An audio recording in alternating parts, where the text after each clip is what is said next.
walifanya mazuio mawili.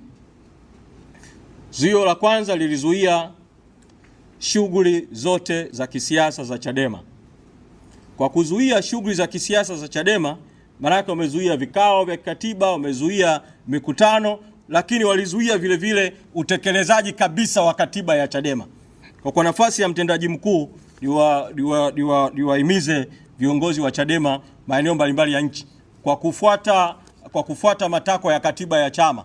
Kama ambavyo ngazi ya taifa tumeita kikao maalum cha kamati kuu, basi ngazi zote za chama nazo zifanye vikao ili kutafakari mambo ya msingi na kuanza kutekeleza matakwa ya katiba ya chama na kuendelea kufanya uendeshaji wa chama.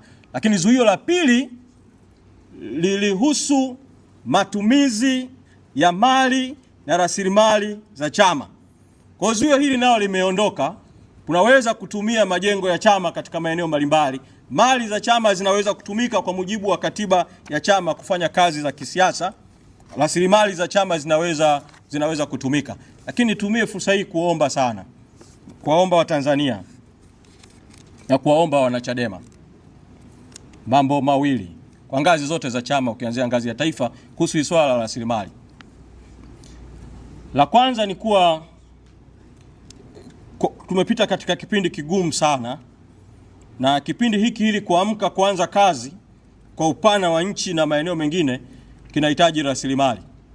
Kwa niombe Watanzania kote nchini kuichangia Chadema kupitia njia rasmi za uchangiaji wa chama za ngazi mbalimbali kwenye ngazi zetu za chama. Na kwa ngazi ya taifa tumekwisha tangaza siku mara kwa mara akaunti za chama, namba za chama. Kwa kweli tunahitaji rasilimali kwa sababu ya mapito ambayo tumepitia. Lakini kuna jambo la pili, Watanzania ni vyema wakakumbuka kwamba kwa sababu Chadema hakijihusisha kabisa na uchaguzi mkuu wa mwaka unaoitwa uchaguzi mkuu wa mwaka 2025 kutokana na msimamo wetu wa no reforms no election wa chama kutoka serikalini, niombe wa Tanzania tunapokuwa tumefungua leo shughuli za kisiasa za chama ngazi ya taifa na ngazi zote, mfahamu kwamba jukumu la kuifanya Chadema iendelee na kazi, jukumu la kufanya Chadema iendelee kutimiza wajibu wake